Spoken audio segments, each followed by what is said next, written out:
You've never been in a relationship, all of a sudden you find yourself in one and you're inspired, you're excited, i.e. you're in love, and you go around screaming, I'm in love, people look at me. Kind of like the Tom Cruise, if you're able to take your imaginations back all the way to the Oprah Winfrey show, where he was being interviewed and then he expressed that he was in love, and then he began jumping on the sofa very excitedly. Good for him, by the way. Yeah, I mean, you're intoxicated, you're drunk by an experience, by a set of emotions created by the experience. And so you trust and you begin to build all sorts of mansions on this fantasy emotion called love, that we're going to get married, we're going to have a happy life, we're going to have kids, we're going to love him. And that's what happens when you put a good amount of trust and faith in something that doesn't have much stability. And because we are emotional animals after all, which means that the moment you try to place stability in emotions, or you try to build things on emotions, it means that you have this faith, or that you have this trust that these emotions are never going to disappear. If you're in love today, you're going to be in love tomorrow, you're going to be in love next week, next month, next year, next decade, for the rest of your life. And the truth is, emotions have no stability to them. The Stoics taught that to us really, really well, that the only thing that you can really trust is your powers of observation, your powers of reflection, and the better you can reflect, the better you can observe things, the more stable you are on the inside. Because the world is always changing. And the world, because it's always changing, the world creates emotions inside you, destroys those emotions, generates new emotions. So you're always like a yo-yo in the hands of the physical world. You know, today you love your phone, tomorrow AT&T comes up with a great plan, all of a sudden you hate your phone, and so you go to the store, you buy a new phone, 2 months later another ad comes up, and this is this love and hate scenario that takes place inside us. So what really the Stoics want to educate us is that the only thing you can really have faith in, the only thing that you can really trust is yourself. But it's just not any self they're talking about. There is nothing wrong with you going into the world and being disrupted by the forces of the world. But allow those disruptions to jolt you for maybe an hour, maybe 2 hours. But don't let that experience become your personality. Don't let the world create an identity inside you, because it's false. Don't get frozen in an experience that's negative. And the Stoics argue that the only thing that you should really trust, the only thing that you should really, really, really love is your ability to be very detached. I mean, you're profoundly engaged in things, but you also know that you came into this world naked and you're going to leave naked. That life is going to, you're walking, you're naked, you're empty on the inside. Life is going to put an experience before you, and it's going to fill you, and you're going to be excited. And the Stoics say, the world gave you this, the world will take it away. Naked you came, naked you will go. The world will eventually get you naked. Don't become attached. Love. But no, at any time, I was, talking to my kid yesterday, and he says, so Dad, have you ever had a heart attack? I said, no. You think you're going to have one soon? I don't know, maybe. So how should I be when you die? I don't really know how you should be. You can be however you want. It really depends on our bond. If we don't have a great relationship, then you're going to cry for 5 minutes. If our relationship has been very, very strong, you're going to probably cry and grieve for about a month or two, and then you'll recover. That's how the world is. No one is going to be in this grief mode forever, especially if you happen to be young and the world is waiting for you. So it doesn't mean that just because the world gives you and the world takes, that you shouldn't love, you shouldn't trust. It just means that the only thing that's worthy of having faith in and trusting is yourself. But not the self that the world creates, not the self that romantic relationships create, not the self that kids create. And this is kind of esoteric in the sense that it's really advanced teachings. You're a mother, you got 4 kids. Your kids are who you are. are you telling me that I should be something other than a mother? The Stoics, perhaps, maybe it's a philosophy made for men, I don't really know. You know, and there is this other thing. You lose yourself in experiences, but you don't get lost in them.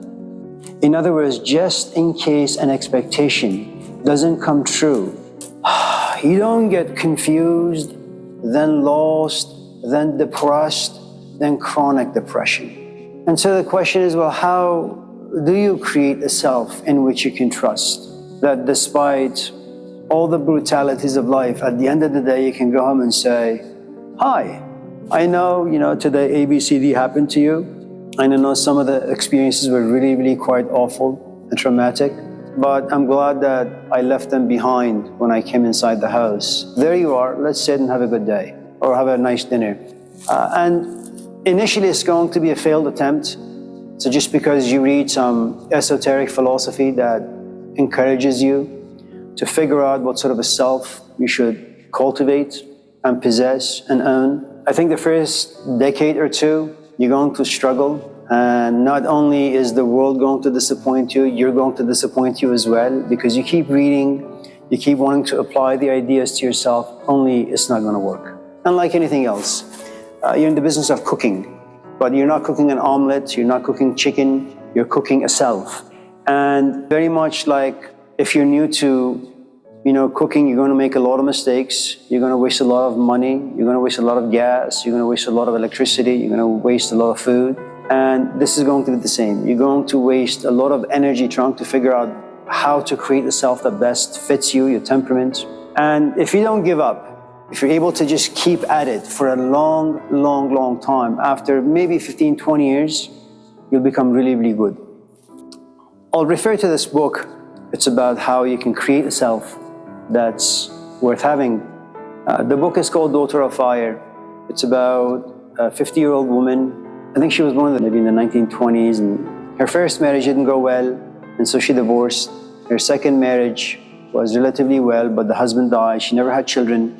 At the age of 47, 48, she realized that what Jesus had said, human beings don't just live by bread, they need something spiritual. So she goes to India with the assumption that she knows what the spiritual path is all about. And by spiritual path, I mean a self that you can create and trust, that self becomes your lifelong companion and partner. It'll never disappoint you. And just in case life offers you a really, really bad experience, this particular self that you've cultivated over the years comes up as a Messiah and rescues you. It's the God within. And so she has all these assumptions about herself, that she's able to learn, she's ready to learn, she's mature enough to learn, she has a tough skin, thick skin, that just in case she finds a teacher and her teacher looks at her and says, you're ridiculous, awful, an idiot, she'll be fine. And so when she encounters this particular man, he tells her that you need to write all of your experiences down. The book is about 1,000 pages, it's a diary. And when you read this book, what you realize is that this teacher, whom she calls Bhai Sahib, is like a tsunami. He abuses her, he brutalizes her, and I only say that because she's brutalized because she's attached. She assumes the wrong things about herself. She thinks that she's a good Christian, and he has to spend a lot of time educating her, making her understand that she's not a Christian at all. If you're not a Christian, you can't be a good Christian. She thinks that she's ready to learn, and he has to spend a lot of time making her understand that she doesn't have the capacity to learn. And he makes her naked, metaphorically speaking. He takes her money, he takes her time, he takes her life basically for about 10 years, and she is completely dependent on him, completely. And that's one of the things that it doesn't go well with Western thinking. Western-minded people assume that they can have their independence, that they're in charge, that no one can tell them what to do, how to do it, when to do it. And so when they go to India and they find a teacher who's actually a teacher, not one of those pretend ones, like Eckhart Tolle and Sadhguru, where they go on the stage and they talk to like thousands of people and assuming that everybody can hear, everybody can understand, everybody's there to learn.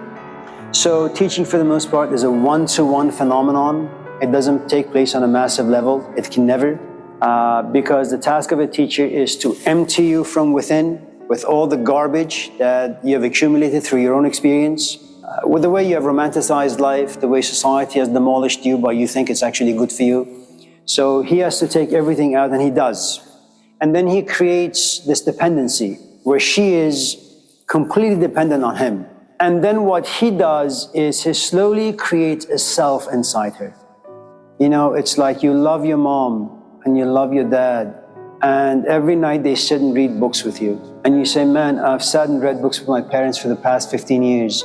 One morning your father comes to you and says, you know, son, you know, I'm like 65, 70. You know, I don't know how much more life I have, but I could pass at any time. I need to know that you'll be okay once I die. And the son says, oh, father, don't be ridiculous. So I know it's a ridiculous thing to say, but I just want to let you know that things happen in life. And then, you know, your son forgets this conversation that you had with him. 2 weeks later, he comes home and you're not there. And you hear that your mom is weeping and your sister is weeping. What's going on? Dad died. And you've had this dependency on your father for the past 25, 30 years. And all of a sudden, he's there no more. You're going to go through this grieving period. It's going to be devastating. You don't want to think about the memories you've created. You don't want to think about the things you've written about your father, your journeys, all that stuff together. And so you'll kind of just go into this cave of darkness. You're completely depressed. Then little by little, out of the ashes of life, you begin to slowly put the pieces together. What your father has said to you over the years. And all of a sudden you realize everything that your father has said to you over the past like 5, 10, 15, 20 years has given birth to this indestructible self. For some strange reason, you're able to understand. You're able to kind of cloak your grief in understanding. You're able to express yourself in understanding. There's a good amount of sorrow and sadness and disappointments, but you deal with all of them profoundly, reflectively, maturely, and it's a self, as the Hindus would say, that will never, ever, ever be contaminated by anything. Not even death can destroy it.